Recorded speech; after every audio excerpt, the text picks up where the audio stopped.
Hi, I'm Mike, and today we're going to be taking a look at LG's new 2020 Nanocell TV. To be exact, it's the Nano 85. I'm pretty excited to get this TV opened up and look at it. There's a lot of cool features, especially for like gaming and a few other things. So let's get this thing unboxed and take a look.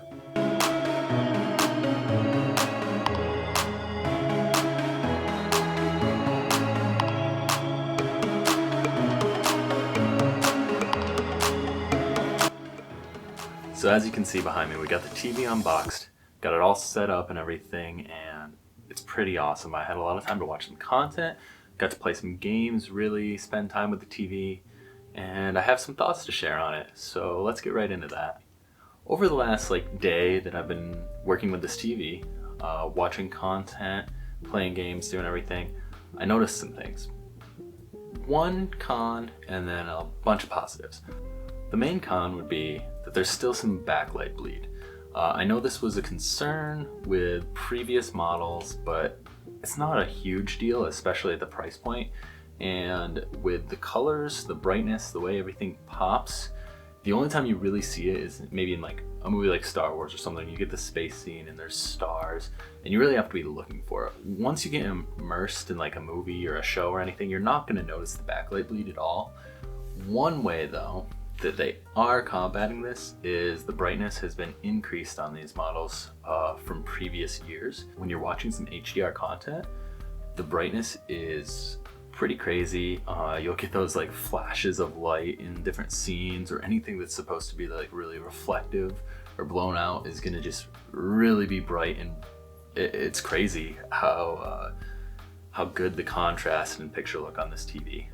One of the other things that really impressed me was the color.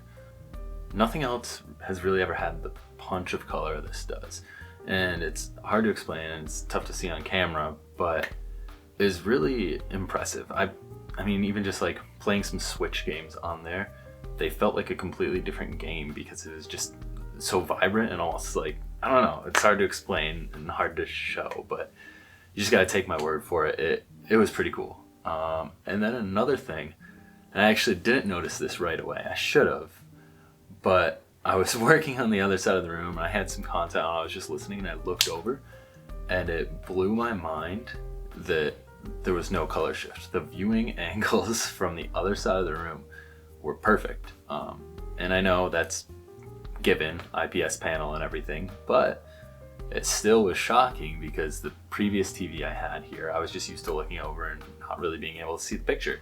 So that was a really cool feature that I like a lot. Next, I wanted to talk about the user interface. It's WebOS. They got it from Palm back in the day, and it used to be Palm OS. They bought it, tinkered with it, and now they put it on their TVs, and it's LG WebOS.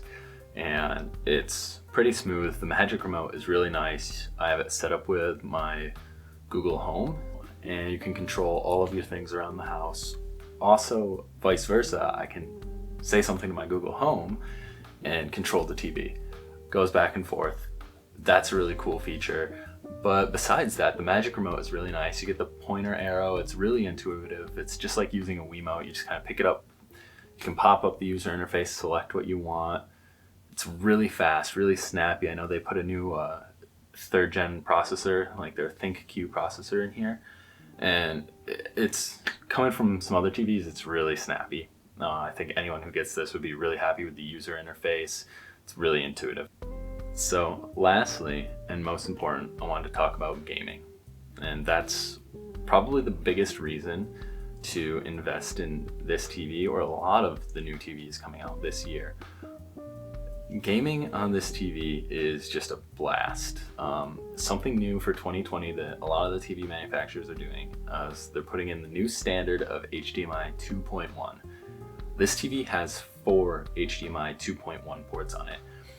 That can allow up to 4K at 120 Hertz, and this panel does actually support 120 Hertz, as well as auto low latency mode for gaming, and it just detects that on its own.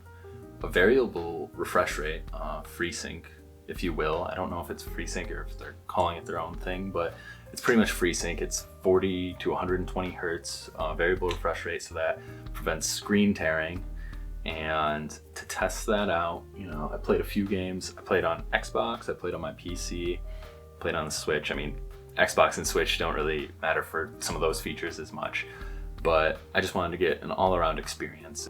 The first thing that happened when I booted up Rocket League on Xbox was HDR was automatically enabled on the TV. I was like, oh cool, that, you know, that might look nice. I normally play lower settings because I'm pretty competitive on PC, but I was like, hey, why not? Like, give it a try. It did take a hit in the input latency. So I actually ended up turning the HDR off while playing Rocket League on the Xbox. And it didn't look quite as good with it off, but personally as a competitive player, I didn't mind as much, and I'm sure anyone else who is competitive probably already drops a lot of those settings anyway. I also tried out Modern Warfare on the Xbox, and that automatically had HDR enabled as well when I started up the game, and I left it on. It looked gorgeous. I didn't really notice any latency there. Now, I'm more of a casual, especially on controller shooters, so that might have been the reason, but I had a great time playing it. No issues at all, and it looked so good on this TV. Next, let's get into the PC. So when I fired up my PC, the first thing I did was go into the Nvidia control panel. I wanted to adjust like the frame rates, the resolution and everything to get the most out of my games here. And what I noticed was, I really knew this going into it, HDMI 2.1 isn't on any current graphics cards. We have to wait until Nvidia releases their next gen, or maybe AMD, who knows. But with the HDMI 2.0 output on the graphics card and the HDMI 2.1 input on the TV, and yes, I did use a HDMI 2.1 cable, I was only able to go 1080 120 hertz. I couldn't do the 4K 120. If I did 4K, it was going to be locked at 60 hertz.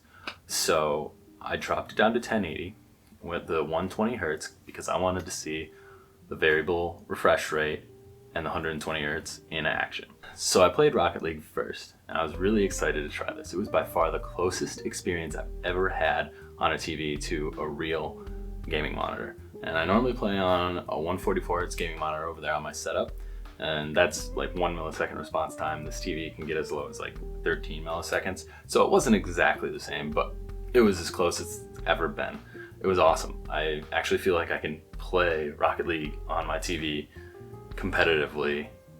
I did fire up Valorant as well, and that looked gorgeous. I just messed around in the practice. I didn't want to play a whole game with like a chunky wireless mouse and a wireless keyboard, so I just messed around for a little bit there, and it was a lot of fun as well. There wasn't really any input latency that I could notice, besides when the mouse wouldn't get a good signal or something, and the frame rates were great.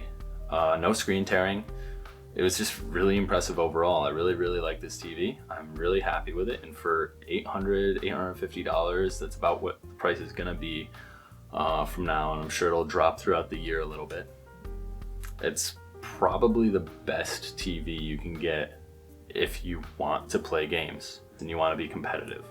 And that's saying something. There's not a lot of options out there, and there's going to be a ton more this year that keep coming out. But right now, there's only a couple, and this is the most affordable, I think. So if you want a TV that looks amazing for pretty much any content, as well as plays games well, this is the one to go for. So I guess to wrap everything up, I'd say, yeah, this is a recommendation. If you want something for playing games and watching movies, it's really awesome. Go for it. And I guess that's all for today, guys. Thanks for watching.